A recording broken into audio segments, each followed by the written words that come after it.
এই জন্য বুদ্ধিমানের কাজ হলো জুমার দিন যখন আসবে বন্ধু, সব কাজ কমপ্লিট করে তুমি মসজিদে চলে যাও, যেন তোমার পিছু টান না থাকে। বলে কেন?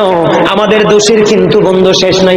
জুমার দিনে মুসল্লিরা যায় সবার পরে এবং বের হয়, ইমাম সাহেব যখন ডানে বামে সালাম ফেরায়, মনে হয় যেন বন্ধু বিশ্বযুদ্ধ শুরু হয়ে গেছে, কার আগে কে রে বার হয়ে যাবে।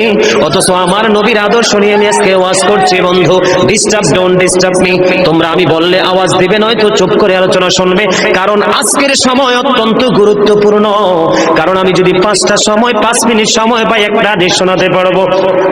হয়তো বা এই একটা হাদিসে আপনাদের কারো না কারো হৃদয়ে ছুঁয়ে যেতে পারে, আর এটাই আপনার জীবনের জন্য, হেদায়েতের জন্য যথেষ্ট হতে পারে।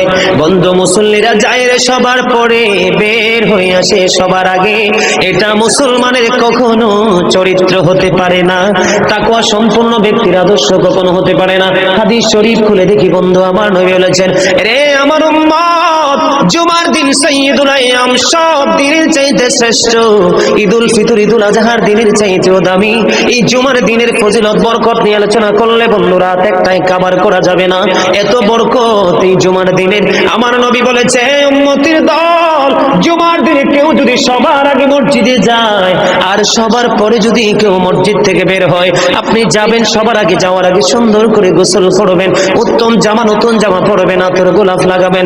আপনি রাস্তা দিয়ে হেঁটে গেলে মানুষ যেন বলতে পারে যে মসজিদের মুসল্লি হেঁটে যায়। আর চারপাশ বন্ধু সুঘ্রাণে মুখরিত হয়ে যাবে। এমন ভাবে সবার আগে বন্ধু মসজিদে যাবেন, যাইয়া মসজিদে ঢোকার সময় ডান পাওটা দিয়ে মসজিদে ঢুকবেন, ঢুকে গিয়ে নামাজের শুরুতে বসে যাবেন। বসে যখন আপনি আল্লাহর ইবাদত করতে করতে করতে করতে সব মুসল্লি বন্ধু বের হয়ে যাচ্ছে, আপনারা তাড়াহুড়া করার দরকার নেই।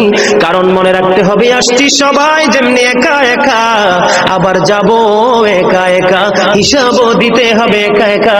পৃথিবীর সব মানুষ পর হয়ে গেল আমার কোনো সমস্যা নেই, আমার আল্লাহ এবং নবী আমার আপন হলে আই এম ভেরি সাকসেস।